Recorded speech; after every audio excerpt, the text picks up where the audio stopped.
রাত গভীর হচ্ছিল। টেলিভিশনের পর্দায় ভোট গণনার সংখ্যা ক্রমাগত বদলাচ্ছিল। সারা বাংলাদেশের কোটি কোটি মানুষ সেদিন রাতে ঘুমাতে পারেননি। কেউ উত্তেজনায়, কেউ আশায়, কেউ বা অজানা আশঙ্কায়। 12ই ফেব্রুয়ারি 2026 সালের এই রাতটি বাংলাদেশের ইতিহাসে একটি অবিস্মরণীয় অধ্যায় হিসেবে লেখা থাকবে। কারণ এই রাতেই স্পষ্ট হয়ে গেল যে বাংলাদেশ একটি নতুন দিকে মোড় নিতে যাচ্ছে।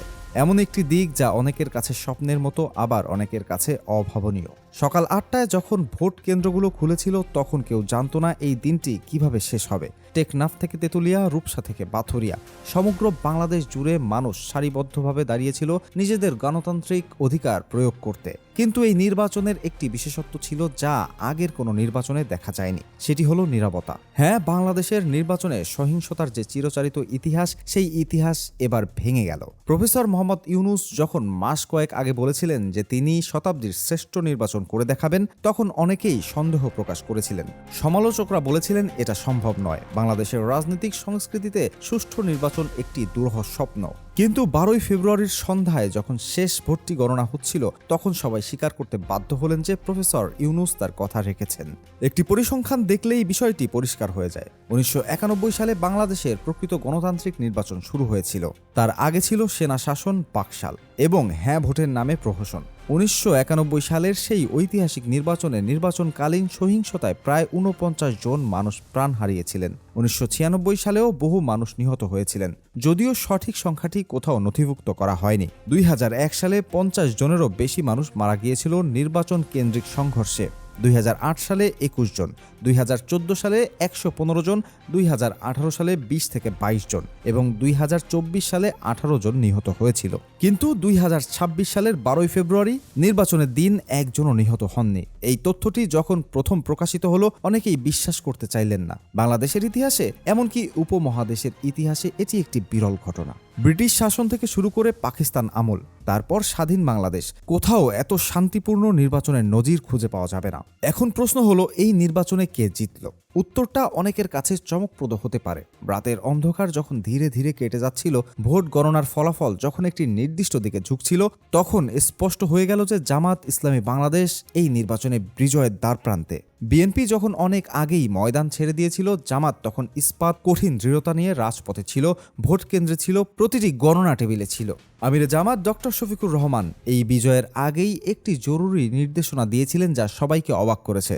তিনি বলেছিলেন যে পূর্ণাঙ্গ ফলাফল প্রকাশের পূর্ব পর্যন্ত কেউ ভোট কেন্দ্র ছাড়বেন না। এই নির্দেশনা দেখেই বোঝা যাচ্ছিল যে জামাত কতটা কনফিডেন্ট ছিল তাদের বিজয় সম্পর্কে। কিন্তু আরও আশ্চর্যের বিষয় হলো বিজয় উদযাপন সম্পর্কে তার নির্দেশনা। কল্পনা করুন, একজন রাজনৈতিক নেতা যিনি সম্ভাব্য প্রধানমন্ত্রী হতে যাচ্ছেন, তিনি বিজয় উদযাপনের নির্দেশনা হিসেবে কি বললেন?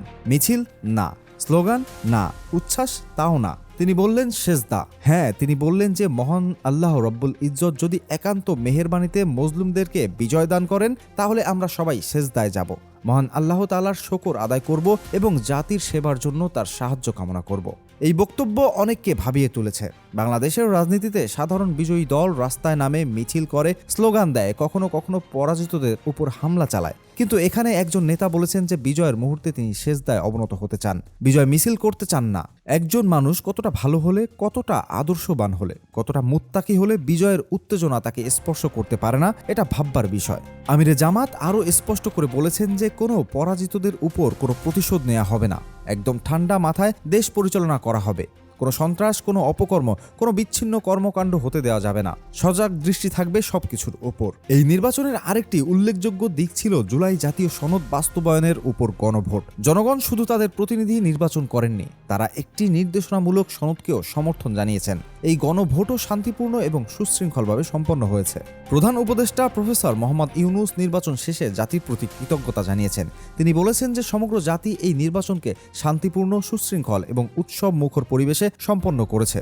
অন্তর্বর্তীকালীন সরকারের প্রধান উপদেষ্টা হিসেবে তিনি এই অর্জনের জন্য গর্বিত।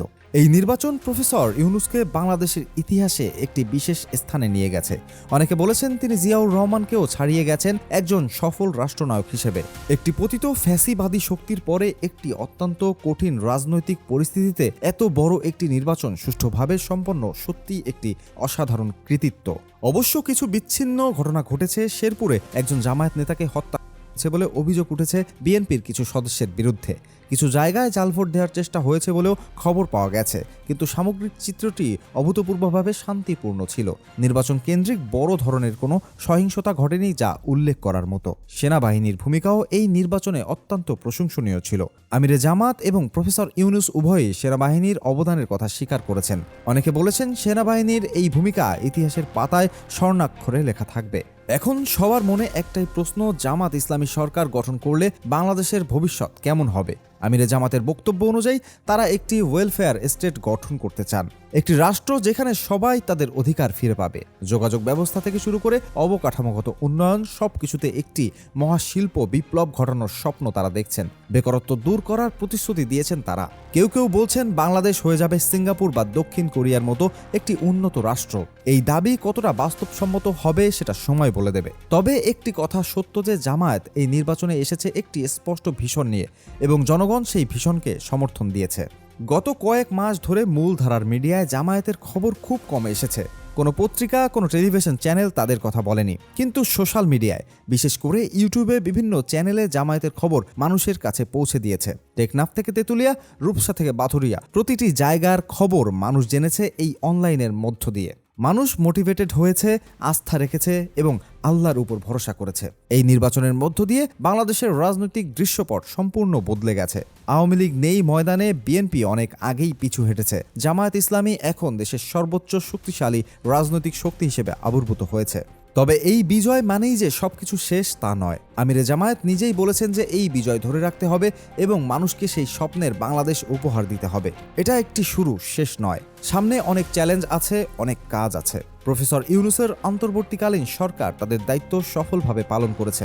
এখন নির্বাচিত সরকারের দায়িত্ব গ্রহণের পালা। জামায়াত যদি সত্যি সরকার গঠন করে তাহলে তাদের সামনে অনেক বড় দায়িত্ব অপেক্ষা করছে। প্রফেসর ইউনূস সরকারের অর্জনগুলো ধরে রাখা এবং সেগুলোকে আরও এগিয়ে নিয়ে যাওয়া একটি বড় চ্যালেঞ্জ হবে।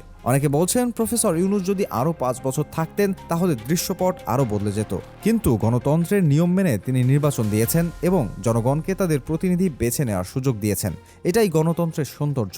12ই ফেব্রুয়ারির এই রাতটি বাংলাদেশের ইতিহাসে একটি মাইল ফলক হিসেবে চিহ্নিত থাকবে। এই রাতে একটি নতুন বাংলাদেশের জন্ম হয়েছে, একটি বাংলাদেশ যেখানে নির্বাচন মানেই রক্তপাত নয়, যেখানে গণতন্ত্র মানেই সংঘাত নয়। এই বাংলাদেশ কোথায় যাবে, কিভাবে এগোবে সেটা দেখার জন্য আমাদের অপেক্ষা করতে হবে।